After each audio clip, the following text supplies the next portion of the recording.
Hi, everyone. Welcome back. It's Mara Grzanek, and I'm so happy to have you join me today. Today, we're going to talk about how you can stay connected to the learning using the interactive report card. So this is all part of a series to ask you to consider how you talk to your teen about learning. And what you really want to do is have these conversations now when the learning is young and new and before any challenges or any obstacles might arise that your teen is facing, so that conversations can be calm and productive and sort of looked at from a really objective point of view. It's nice to be able to talk to your teen about class content, and so that you and your team can talk about what's been being discussed. How are they thinking about their learning? How are they planning out their learning? How are they planning out doing their assignments? And then you can help them uncover any kind of frustrations in understanding content, or how to access the teacher to advocate for themselves, or any long-term assignments. The other thing is, our teens have lives outside of school as well as in school. And the more you know about what they're learning, the more you've had those conversations with them, the better able you are to have a conversation about what's expected of them, what's their schedule, what's going on, what is their workload, how are they managing that workload, and what are they doing to move forward with meeting the goals that they have for those classes. So to sit down now, a few weeks into the semester, now that those classes are not brand new, they've played out for a little bit, and for you to have access to Canvas, that's what we talked about yesterday, which is the overview of what's happening in class, and also have access to the interactive report card, then what happens for you is the content of what's happening in class, as well as whether or not your student is meeting the learning targets for that class. And you can talk about, okay, how are you planning out your calendar? How much homework do you have every night? What are you doing? What's the learning environment that you're in? Are you sitting down with everybody and are you super distracted, or are you able to work when there's a lot of people around you, so that you and your student are forming a partnership? You are more on the mentor role, but you're a partner with them to think about course load, how they're planning out their time, and then how to best use the resources from Stevenson High School. So remember, yesterday we talked about Canvas, and that's that instruction where you can find the classroom instruction, syllabus, what's going on.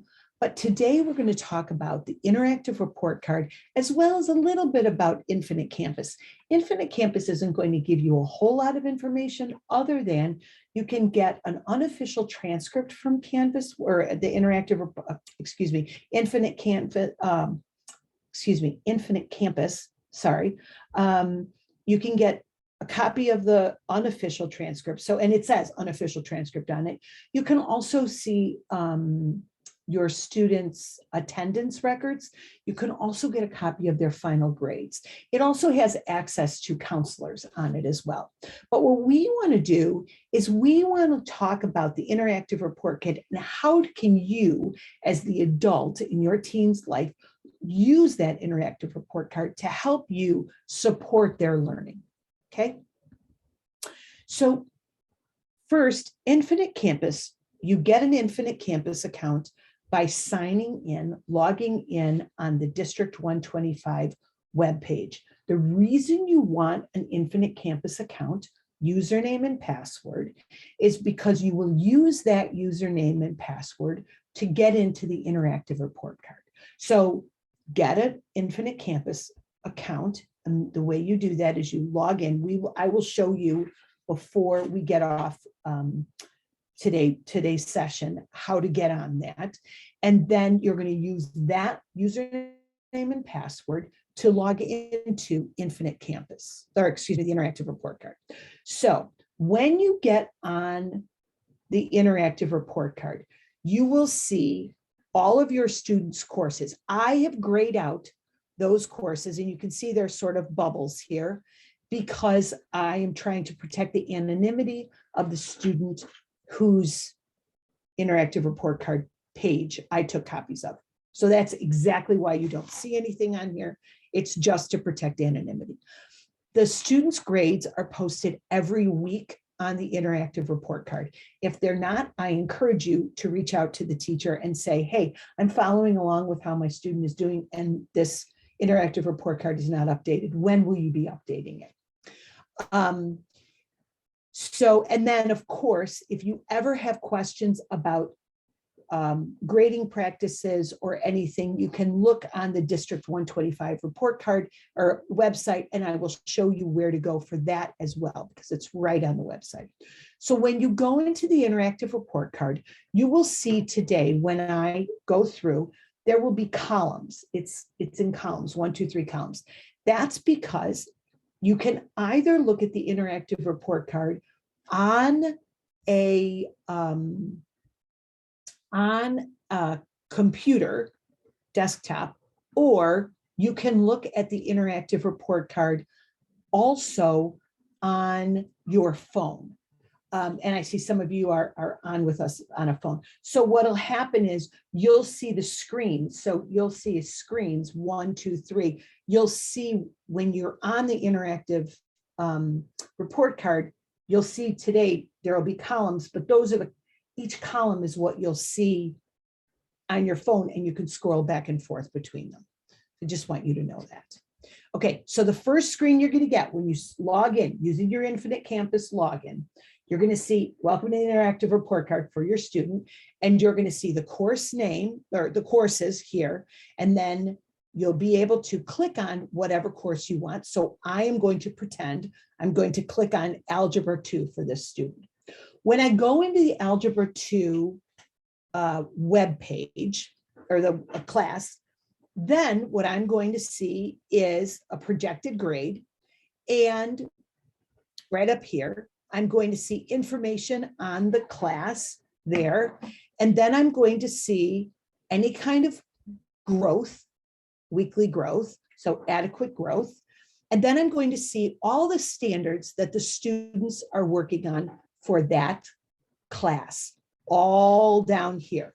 Now, when you want to know what are the student, where is my student, because this is how they're going to be graded. They're going to be graded on how well in that class are they meeting, are they showing, demonstrating learning for each of the standards that are set out for the class. That's how our grading works. So to find out how they're doing in each of these, you would then select or click on whatever one of the standards you want to know about.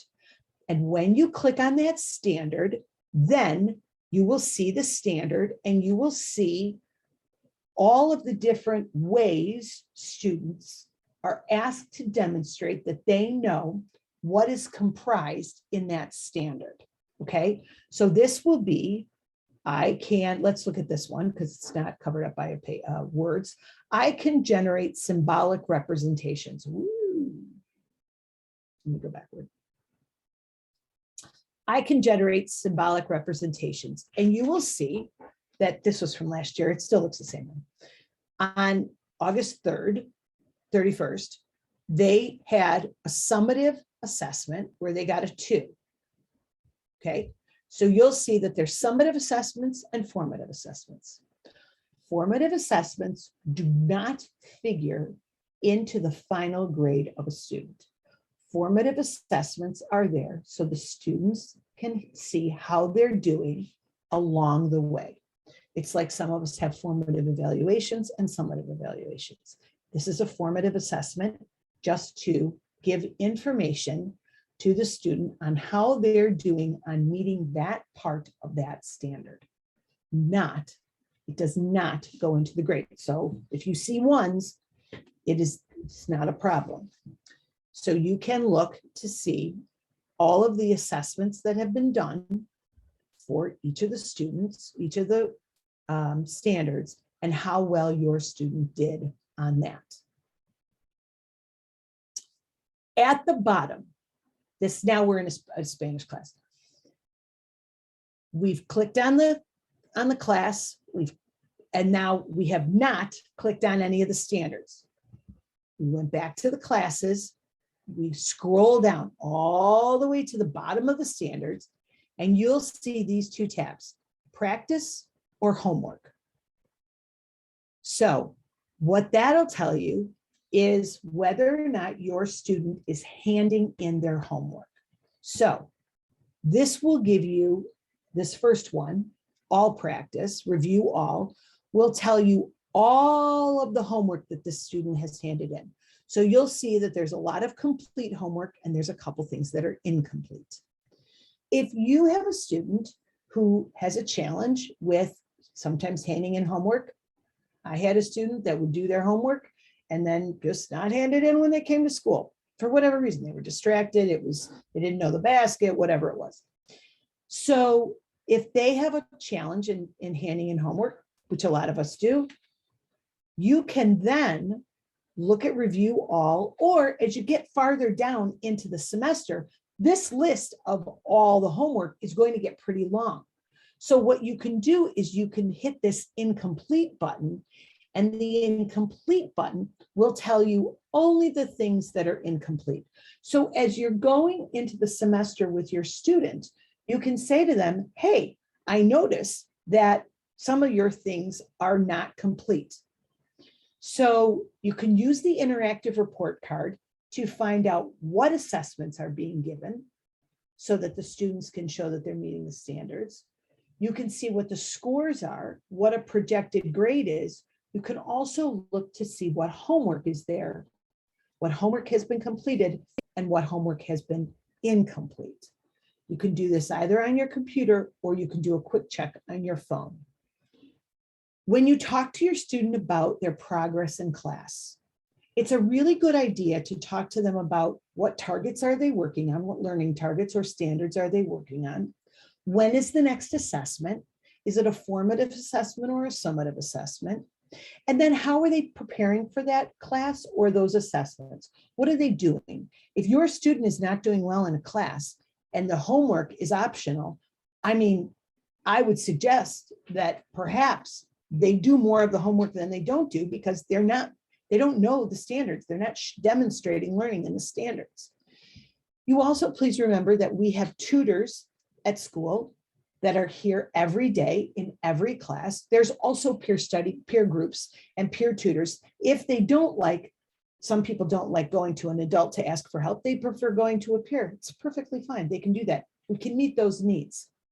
If you ever need to contact the teacher, either to talk about whether the grades are up or not, I highly encourage you to copy your student. And if the student, and what I really encourage you to do to work on self-advocacy skills, is to have your student contact the teacher and copy you on that email so that your student learns to talk to authority, access information from adults, and do it in a polite, kind, respectful, and collaborative way. So let's take a minute and look at where you can access these links before we jump off. So what I'm doing right now is I am jumping on the Stevenson High School webpage, and I'm going to go back to, this was a link to just the parents page, but this is what the website looks like right now. Not right now, because it's just a blank screen. But you can see along the top of the website, there are all these links. If you go to the parents link right here, click on parents, and it'll bring up the parents page. And when you're on the parents page, here's parent education, just a small shout out to me. When you go down here, you'll see that there's popular links, and then there's other resources. The one has your contact information changed, how to update information in Infinite Campus. But then down here is a PDF, which is a separate document, how to request access to Infinite Campus, and then by proxy, because you have the login for Infinite Campus, you use that login to get into the interactive report card. And that, if you click on that, it will bring up a PDF, and it is a step-by-step document that will show you how to access the code for Infinite Campus, a request access for Infinite Campus. And remember, that's where you'll find your schedule. You'll get grades and unofficial transcripts. And then you will also be able to use that login and password to get into the interactive report card. And this is the way it all looks. Okay. I want to thank you very much for joining me today. I appreciate it. I hope that this was helpful for you. And I encourage you to reach out to me anytime. My name is Mara Gruzjanik, and I am the Family Engagement Coordinator at Stevenson High School. We will not be meeting tomorrow, but we will be meeting next Monday again at noon. I encourage you and welcome you to join me. Thanks so much. Have a great weekend. Stay safe. Bye, everyone.